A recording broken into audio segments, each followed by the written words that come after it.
this video, we learn about the elements of microcontroller ecosystem supplying to the embedded system. So this is a continuation of the previous topic, embedded system design. So linear regular topology. So in this circuit, we have the input voltage, DC voltage, DC power supply, which is given to the resistor R1, which is connected with a Zener diode. The Zener diode is connected parallelly with the capacitor. Then the ground and the capacitor both are connected with the operational amplifier or the op-amp, which amplifies the signal. So the op-amp which we have used is IC1G22. So pin number 6 are the input pins. Pin number 7 is the output pin. The output pin is given to the transistor T1. So the transistor will be having the base collector emitter junctions. Through the common emitter, the supply is given to the capacitor C2 and capacitor C3. So as usual, 3 capacitors are used for storing the charges, C1, C2 and C3. One of the input voltage, that is the negative input voltage of the operational amplifier, is given to the capacitor and also to the transistor. So the capacitor C2 and C3 are connected parallelly with each other, and finally we get the output voltage. In this setup of circuit also, the output voltage will be always equal to the voltage which is present in the Zener diode. So next we are considering another circuit. There we have the input voltage, DC voltage. The Zener diode is connected parallelly with a capacitor C1. Both are connected with the operational amplifier. One of the input of the operational amplifier, the other input of the operational amplifier is given to the capacitor. Here two transistors are used. One is a transistor T1 and another one is transistor T2. They are connected parallelly with each other. In this case also, the output of the transistor T2 is connected with the output of the transistor T1. Here also, the output of the voltage is nothing but the Zener voltage. So here the transistor output is given to the resistor. Resistor is given to the capacitor C2 and capacitor C3 and the output voltage. Finally, it is given to the output voltage. So the output voltage is equal to the Zener voltage in this case also. Here also we have 3 capacitors C1, C2 and C3.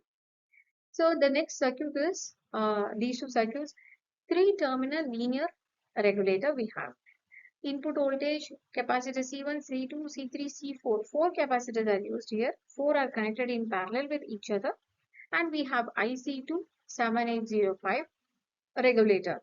So the input voltage, output voltage will be produced and we are connecting the regulator to the ground and to the main ground. The capacitor C4 is connected with the resistor R1, which is connected with the LED, and the LED will glow when the output, when we get the output. Here the output is nothing but a 5 volt. Okay, so for the next diagram, input voltage, capacitor C5, C6, C7, C8. 4 capacitors are used. The regulator is connected. There the regulator is directly given to the ground. But here the regulator is given to two resistors, R3 and R4. So the capacitor C8 is connected with the resistor and the diode. Resistor and the LED. So the resistor and the LED glows when the output is produced. Here the output is nothing but 1.2 into 1 plus R3 divided by R4, because R3 and R4 are connected in parallel with each other, are connected parallel to each other. Because of that, there is a change in the output. So output is nothing but 1.25 of 1 plus R3 by R2, R3 by R4. So linear regulator that we have used in a circuit is 7805, which produces 5 voltage of power supply. Switching regulators can also be used. The advantage of switching regulators are like 100% efficiency. It will regulate the voltage and produce the output. Pitfalls, we can use inductors, switching diodes, high current switches can be used, lower ESR output capacitors can be used, relatively large output noise can be used. It totally depends on the input voltage availability and also the output voltage required. So this is the switching regulator circuit diagram.